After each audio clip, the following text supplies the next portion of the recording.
Cristóbal Colón y su origen. ¿De dónde era realmente Cristóbal Colón? Esta es una pregunta que ha traído de cabeza durante siglos a historiadores y a la que la gente suele contestar con pues esta creencia generalizada de que era un marino de origen genovés.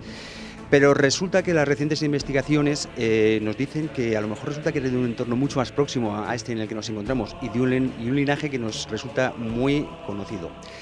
Por eso he querido invitar hoy a Alfonso Carlos Sanz Núñez, que es el autor del libro Don Cristóbal Colón, Almirante de Castilla, para que nos hable de este origen del descubridor de América y pues un poquito de en qué consiste esta investigación y a qué resultados ha llegado.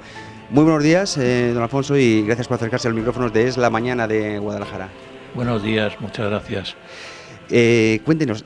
Así, la primera en la frente. ¿De dónde era Cristóbal Colón?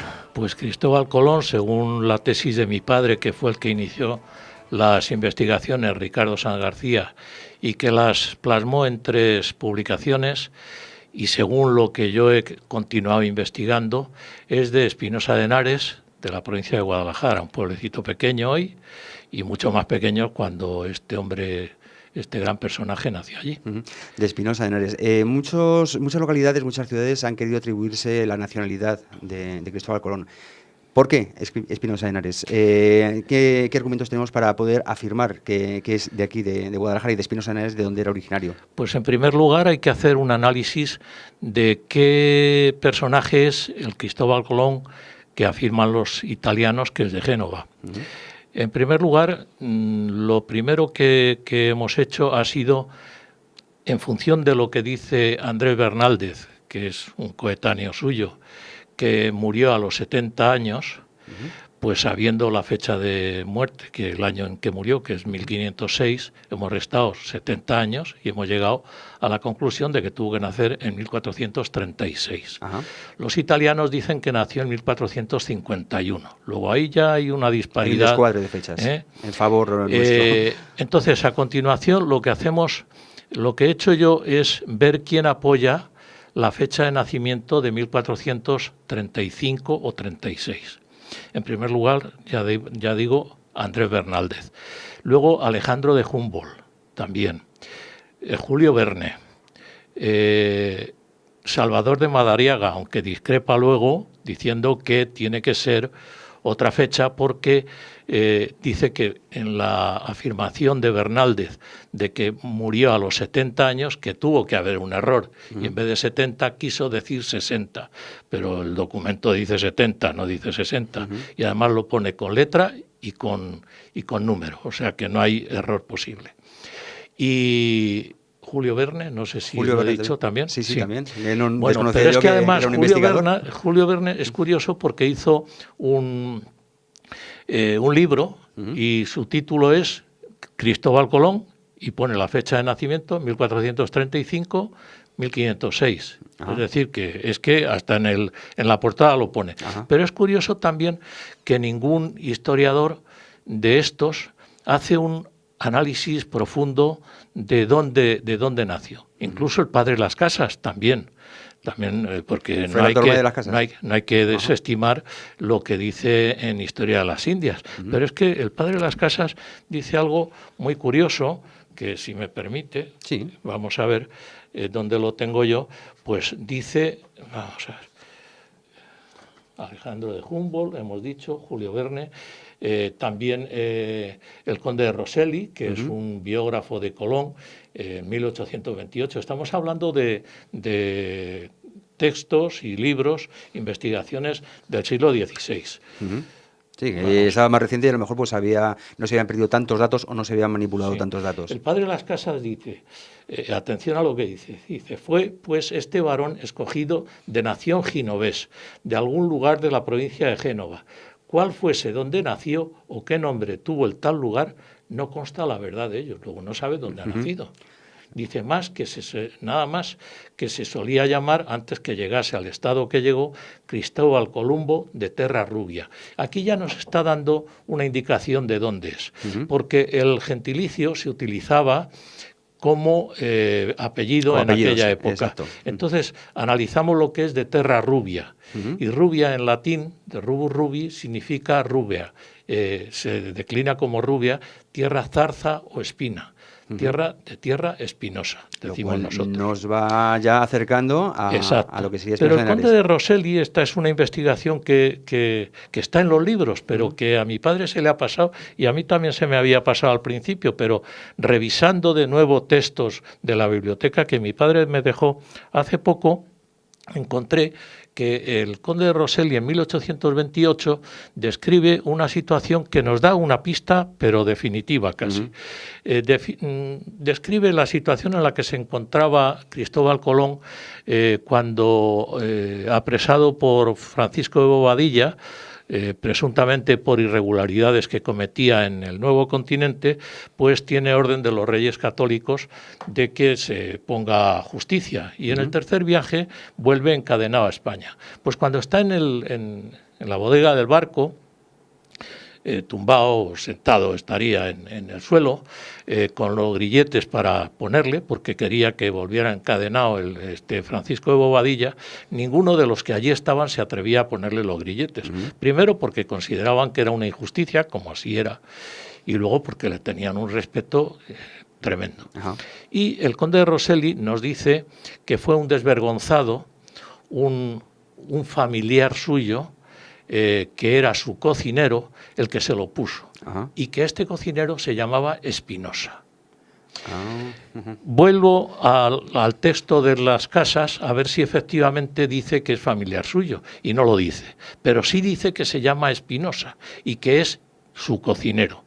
En aquella época el ser cocinero era un puesto de máxima responsabilidad y de máxima fiabilidad. Era un hombre de confianza, por así decirlo. Claro, es que en aquella época el veneno circulaba como hoy el vino tinto, ¿no? Sí. Y entonces este hombre, tanto las casas como Rosselli le ponen de indigno, pero yo digo, si este hombre no ha actuado como un indigno, sino que ha actuado de otra manera, pensando que si no se le ponen los grilletes en ese momento, Bobadilla le puede asesinar allí directamente y no habría pasado nada porque tenía pergaminos que le habían dado los reyes firmados en blanco y podía rellenar con lo que quisiera, le podía acusar de lo que hubiera querido y lo había ejecutado. A lo mejor lo que hizo fue salvarle la vida. A lo mejor por esa afinidad del apellido que ya lo circunscribe aquí a la zona de la que hablamos. Pero es que hay más. Es que voy al testamento de Cristóbal Colón. Y en el testamento que se llama Testamento de 2 hojas, pues pone como testigo, están como testigos 7 servidores suyos. Y entre los servidores está Juan de Espinosa. Luego quiere decir que el cocinero ha pasado del año 1500 aproximadamente, me parece 1500, la fecha a lo mejor me puede fallar, del año 1500 en el que sucede este hecho de ponerle los grilletes, a 1506 cuando hace el último testamento Cristóbal Colón, es decir, han pasado 6 años y sigue de sirviente suyo. Luego no sería tan malo y tan canalla, ¿eh? Entonces ya tenemos, digamos, situado, rebuscando en el apellido primigenio de Cristóbal Colón, aquí en la zona, pero es que además pertenecía, según la tesis que usted y que su padre defendió en su día, pertenecía a un linaje bastante ilustre, bastante noble aquí en Guadalajara, ¿no? Sí, exactamente, a la familia Mendoza. A la familia Mendoza. Al heredero de don Íñigo López de Mendoza, marqués de Santillana, es decir, que este señor era tío suyo. Es decir, estamos hablando que Colón era un miembro más de esta familia tan ilustre en el Renacimiento y con tanto poder. Sí, exacto, era primo del cardenal Mendoza. Pero es que es el propio Colón el que nos lleva también a esa fecha de 1435, porque aquí es que es en las primeras páginas del libro, lo digo, haciendo hacia atrás una resta, tenemos un documento de Colón del 14 de enero de 1493 en el que escribe al rey Fernando y le dice que ha estado 7 años sirviéndole. Si vamos restando a 1493 7 años, llegamos a 1486. Pero en otra dice que asegura haber estado 14 años en Portugal. Restamos 14 años, llegamos a 1472. En el diario de a bordo dice que ha andado 23 años en la mar. Seguimos, tenemos el diario de a bordo desde el del 21 de diciembre de 1492. Seguimos restando y llegamos a 1472. Y luego en una carta dirigida a su hijo Diego dice que entró en la mar navegando a los 14 años. Si restamos 14 años llegamos a 1435. Que es la fecha de la que partíamos. Que es que tenemos esa fecha como fecha de nacimiento por todos los sitios. ¿Por qué siendo Colón un miembro de la familia Mendoza no se le conoce como tal? ¿Tuvo que esconderse por algún motivo? Sí. Está bastante, para nosotros, bastante claro. Don Cristóbal Colón es hijo de doña Aldonza de Mendoza. Para llegar a doña Aldonza de Mendoza, hemos hecho lo mismo que hemos hecho para llegar a la edad, ir hacia atrás. A Cristóbal Colón, hay que tener en cuenta que en aquella época el nacimiento condicionaba al individuo de por vida. Y si nacías zapatero, te morías zapatero. Si dicen los italianos que era lanero y vinatero, pues es raro que llegue a la corte de forma tan rápida y con un proyecto tan poco creíble como era aquel, que era ir a Occidente por el mar navegando. Entonces, lo que hacemos es ir hacia atrás. Vamos a ver quién le abre las puertas para llegar a los reyes.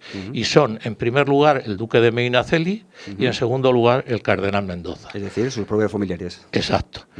El duque de Medinaceli, tenemos un documento importantísimo, que es el primer documento escrito, el documento del descubrimiento de América, fechado en Cogolludo el 19 de marzo de 1493, en el que dice que ha descubierto todo lo que iba buscando, que ha llegado a Lisboa, porque ha tenido noticias de Cristóbal Colón cuando llega a Lisboa a su regreso de América, y que lo ha tenido en su casa, primero dice durante mucho tiempo, y luego lo aclara y dice durante 2 años. Es impensable que durante 2 años un duque en aquella época haya tenido a un indigente durante 2 años en su casa sin haber descubierto nada. Por otro lado, el duque de Medinaceli le presenta al cardenal Mendoza para que a su vez el cardenal Mendoza lo introduzca en la corte. Cuando es así y llega a casa del cardenal Mendoza, al palacio del cardenal Mendoza, todavía no estaban los reyes en aquella época en el mismo lugar y está unos días también esperando a que lleguen los reyes. También es impensable que el cardenal Mendoza, con la autoridad que tenía, tenga allí a un indigente esperando y le presente a la reina. Son muchas casualidades. Entonces vamos hacia atrás y vamos a estudiar quién de la familia Mendoza ha tenido hijos en 1435 o 36. Y nos encontramos con doña Aldonza de Mendoza, que fallece en Espinosa el 18 de junio de 1435. Coincide el año, coincide Espinosa y coincide que es un Mendoza que está vinculado a esa familia tan poderosa. Además, pues en lo que he estado leyendo al respecto del tema, en los escritos de su padre, de usted, me he dado cuenta de que doña Aldonza murió de sobreparto, por lo visto, y de sobreparto de mellizos. Exacto. Es decir, habría un hermano mellizo de Cristóbal Colón. Sí, Alfón, el doncel, y Rodrigo de Mendoza, que es el que decimos nosotros que es Cristóbal Colón. Pero hay una cosa muy importante. En el testamento de esta señora deja una manda de 13.000 maravedíes a un tal Cristóbal Genovés. Vemos ya ahí otra coincidencia más. No pueden ser tantas coincidencias en una sola persona. Y luego está documentado que eran 2 hijos. Efectivamente, ella no lo nombra en el testamento porque no sabe lo que va a tener, si son niños, si va a ser niña, si son 1 o son 2. Y Alfón muere asesinado a los 5 años de edad. Entonces Rodrigo tiene que ocultarse en algún sitio. Y el prior del monasterio de Lupiana, que asistió al parto, posiblemente es el que le acoge, lo mete en el monasterio de Lupiana, que tenían donados, es decir, niños que eran pequeños y se habían quedado sin madre, y lo mantiene ahí hasta, yo supongo que hasta que tiene la edad de ir a Italia, huyendo posiblemente de las garras de la familia Mendoza. En Italia tenían los jerónimos, y perdón, que los jerónimos tenían cuatro monasterios que para mí son básicos: Lupiana, Guadalupe, en Siena y en Génova. Es decir, que en cualquiera de esos 4 monasterios ha podido estar Cristóbal Colón oculto hasta que da la cara viniendo a España, primero a Portugal y después a España. Es decir, el hecho de que ocultara la familia de la que venía es porque la familia como que no le quería reconocer de algún modo. No, vamos a ver, no le quería reconocer porque es que la herencia de esta señora, que era de doña Aldonza de Mendoza, ¿sí?, que era inmensa, pasaba al marqués de Santillana si esta señora no tenía hijos. Entiendo. O sea que era un problema, de un problema económico, de poder. Suele pasar. ¿Cuándo decide Cristóbal Colón, ya con este nombre, darse a conocer de nuevo en la corte y decir y reclamar sus derechos, al fin y al cabo? Bueno, él reclamar su derecho realmente yo creo que lo hace ante la reina Isabel en el encuentro que tiene en Santa Fe, porque hasta ese momento la reina Isabel y el rey Fernando le han estado negando la ayuda para ir a hacer este proyecto. Y yo creo que incluso Juan Manzano, que es un historiador, ha sido presidente de la Real Academia de la Historia, dice que posiblemente el padre, creo que era franciscano, Juan Pérez de la Rábida, le libera Cristóbal Colón a este señor, a este sacerdote, del secreto de confesión y le dice quién es. Y entonces, al liberarle el secreto de confesión, este hombre que era el confesor de la reina, se lo dice a la reina Isabel y entonces es cuando se le abren las puertas. Es cuando trasciende la verdadera identidad. Pero no lo sabe nadie, nada más que la reina, este señor y pocos más. Y todos guardan un silencio porque efectivamente si alguien descubre cuáles han sido los motivos por los que ha estado relegado y por los que tiene que ocultar su nombre, pues el marqués de Santillana iba a quedar muy mal en todos los aspectos. No obstante, Cristóbal Colón, evidentemente, quizás por estos motivos familiares, ¿no?